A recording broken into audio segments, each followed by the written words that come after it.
شهر رمضان الذي أنزل فيه القرآن هدى للناس وبينات من الهدى والفرقان اعوذ باللہ من الشیطان اللعین الرجیم بسم اللہ الرحمن الرحیم الحمد للہ وکفا وسلام علی عبادہ الذین اصطفى محمد وعطرتہ الطاہرہ واللعنۃ الدائمۃ علی اہلہا اما بعد۔ اذان محترم، مسلسل ماہ رمضان المبارک کی مختصر دعاؤں کی تشریح کا سلسلہ جاری و ساری ہے۔ آج 13ویں روز کی دعا مولا امام معصوم علیہ السلام ارشاد فرماتے ہیں، بسم اللہ الرحمن الرحیم، اللہم طہرنی فیہ من الدنس والاقذار وصبرنی فیہ علی کائنات الاقدار ووفقنی فیہ للتقی وصحبت الابرار بعونک یا قرۃ عین المساکین۔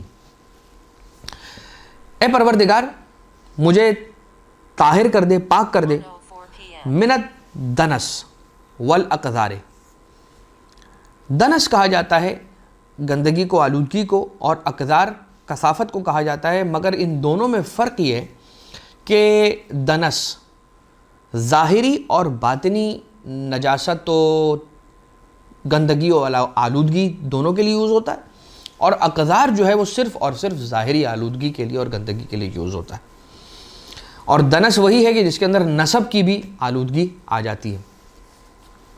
تو پروردگار مجھے طاہر رکھ، پاک رکھ دنس اور اقذار سے، ظاہری و باطنی ہر قسم کی آلودگی سے، وصبرنی فیہ، اور مجھے صبر عطا کر دے کہ میں تیری قضاء و قدر پر، کائنات کی جو تو نے قضاء و قدر رکھی ہے اور جو تو نے خلق کیا ہے، اس کی جو تو نے قضاء و قدر رکھی ہے، اس میں میں راضی رہوں۔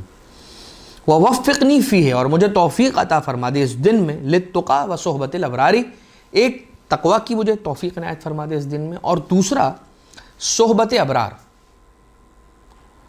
اچھے لوگوں کی صحبت، نیک لوگوں کی صحبت مجھے عنایت فرما۔ یہ آج دوسری مرتبہ آیا، پچھلے دنوں 3-4 دن پہلے کی جو دعا ہے اس میں بھی ابرار کی صحبت اور نیک لوگوں کی صحبت کا سوال کیا گیا ہے پروردگار عالم سے اس دن کی دعا کے اندر، اور آج بھی یہ سوال کیا جا رہا ہے کہ تقوی بھی عنایت فرما، اور تقوی کے ساتھ ساتھ مجھے نیک لوگوں کی صحبت بھی عنایت فرما، بعونک، اپنی مدد سے، یا قرۃ عین المساکین، اے مساکین کی آنکھوں کی ٹھنڈک۔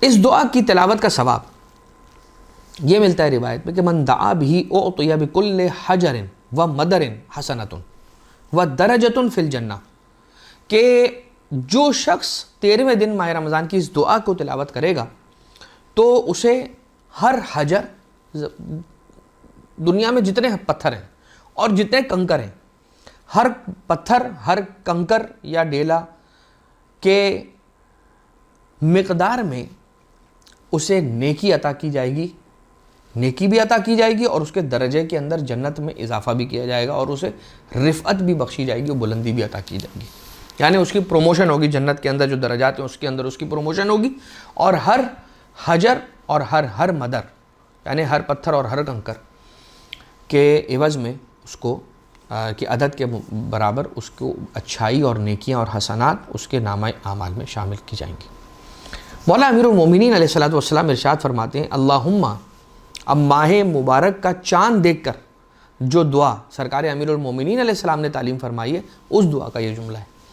مولا ارشاد فرماتے ہیں، اللہم انی اسألک خیر ھذا الشہر، پروردگار میں تجھے اس مہینے کی بہترین چیزیں تجھ سے مانگتا ہوں، اس کا سوال کرتا ہوں، میں تجھ سے سوال کرتا ہوں، خیر ھذا الشہر، اس مہینے کی جو بہترین چیزیں ہو سکتی ہیں نا وہ مجھے عطا کر، وفتحہ، اور جو اس کے اندر کشادگی ہے، وَنُورَهُ، اور اس مہینے کا نور، وَنَصْرَهُ، اور اس میں مدد، وَبَرَكَتَهُ، اور اس مہینے کی مدد کی برکت، وَطَّهُورَهُ، اور اس مہینے کی طہارت، وَرِزْقَهُ، اور جو اس کے اندر رزق ملنا ہے اس دن کا اور اس مہینے کا وہ مجھے عطا فرما دے۔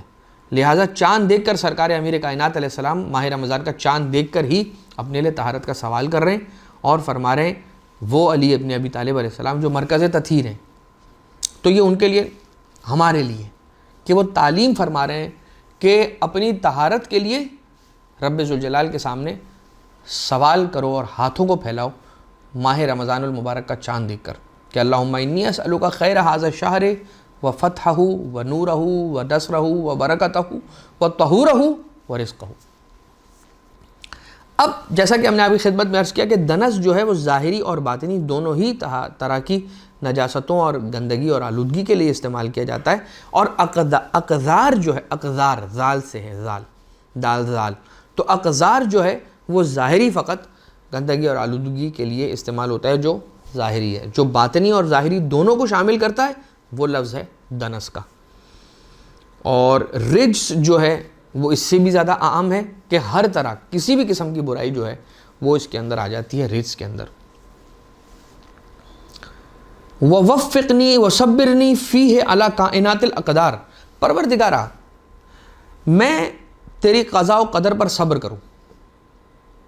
روایت کے اندر یہ ملتا ہے کہ اگر کوئی شخص کسی بھی چیز، کسی بھی کام کے اعتبار سے کہ جو ایسا ہے کہ جو اس کی مرضی کے مطابق نہیں ہو رہا اور وہ چاہتا ہے کہ یہ یوں نہیں یوں ہو جائے، اگر وہ شخص اس کام پر جو اس کے ساتھ ہو رہا ہے اور اس کی مرضی کے مطابق نہیں ہو رہا ہے اس پہ خاموش رہے اور صبر کرے، تو بالآخر پروردگار عالم اس کام کے نتیجے کو وہی بنا دے گا کہ جو اس کے مرضی کا نتیجہ ہے.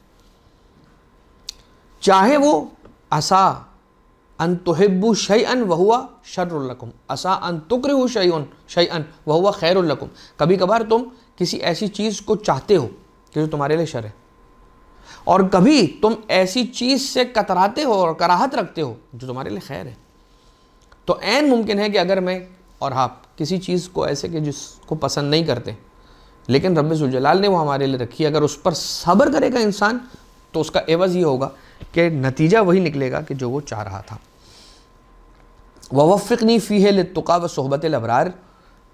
تقا، تقوی.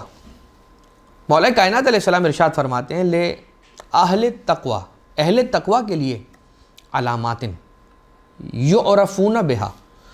اہل تقوی کے لیے کچھ نشانیاں اور علامتیں ہیں، ان علامتوں کے ذریعے سے اہل تقوی کو پہچانا جاتا ہے. اہل تقوی کو کچھ نشانیوں کے ذریعے سے پہچانا جاتا ہے، اور وہ نشانیاں کیا ہیں؟ نمبر 1، وہ سچ بولتے ہیں. تقوی والے لوگ، اہل تقوی متقی لوگ، ان کی کچھ نشانیاں ہیں مولا کائنات علیہ السلام ارشاد فرماتے ہیں جن کے ذریعے سے ان کو پہچانا جا سکتا ہے، آئیڈینٹیفائی کیا جا سکتا ہے. سچ بولتے ہیں. نمبر 2، امانت دار ہوتے ہیں. نمبر 3، اپنے عہد و پیمان کے وفادار ہوتے ہیں. نمبر 4، فخر و مباحات بہت ہی کم کرتے ہیں. ارے تمہیں پتہ ہے یہ میں نے کیا ہے، اسے میں نے پڑھایا ہے، میں اس کا استاد ہوں، میں نے سکھایا ہے. فخر و مباحات کم کرتے ہیں. بخیل نہیں ہوتے. نمبر 6، صلہ رحم کرتے ہیں. اپنے خونی رشتہ داروں کے ساتھ اچھا برتاؤ اور سلوک کرتے ہیں، ان سے قطع تعلق کی نہیں کرتے، ان سے وہ تعلق استوار رکھتے ہیں اور ان کی مدد کرتے ہیں جہاں پر انہیں ضرورت ہو. ضعیفوں پر، کمزوروں پر رحم کرتے ہیں. بزرگوں پر، بوڑھوں پر، ضعیفوں پر رحم کرتے ہیں. خواتین سے کم ملتے ہیں، یعنی کہ ظاہر سی بات ہے نامحرم خواتین سے کم ملتے ہیں، بیجا ان سے گفتگو کم کرتے ہیں. جو کہ روایتوں کے مطابق جو نامحرم خواتین سے زیادہ بات چیت کرتا ہے اس کا دل سخت ہو جاتا ہے، قساوت قلبی کا شکار ہو جاتا ہے. نیک اور اچھے کاموں کی ترویج کرتے ہیں، اچھا اور بہترین اخلاق رکھتے ہیں، اور ایسے علم کو سیکھتے ہیں جو ان کو پروردگار عالم سے قریب کر دیا کرتا ہے. اور یہ وہ لوگ ہیں کہ جن کے لیے پروردگار عالم نے جنت کو پلٹنے کی جگہ قرار دیا ہے. اب یہ مولا کائنات علیہ السلام، یہ تو 11 وہ نشانیاں ہیں کہ جو متقی کی نشانیاں ہیں، لیکن خطبہ حمام سرکار امیر المومنین علیہ السلام کا کہ جو معروف ہے خطبۃ المتقین کے نام سے، اور حمام مولا کا ایک صحابی کے جس نے آ کر سوال کیا تھا اور مولا کائنات علیہ السلام متقی کی نشانیاں اس کو بتاتے رہے، اور وہ ایک پورا واقعہ ہے، پورا خطبہ ہے اس کے اندر، وہ پڑھنے کے قابل ہے.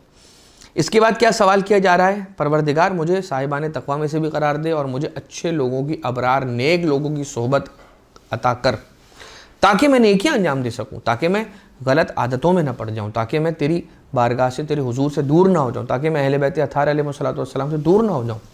وہ لوگ ابرار میں سے نہیں ہیں کہ جو اہل بیت اطہار علیہ السلام کی فضائل میں شک پیدا کرتے ہیں، جو اہل بیت اطہار علیہ السلام کی اعضاء پر بیجا اعتراضات کرتے ہیں۔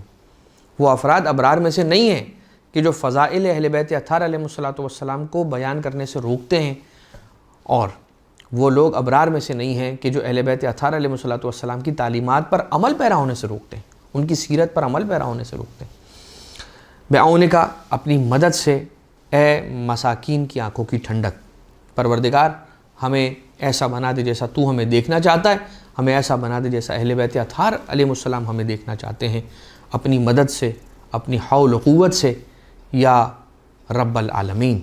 وصلی اللہ علی محمد و آلہ الطیبین الطاہرین۔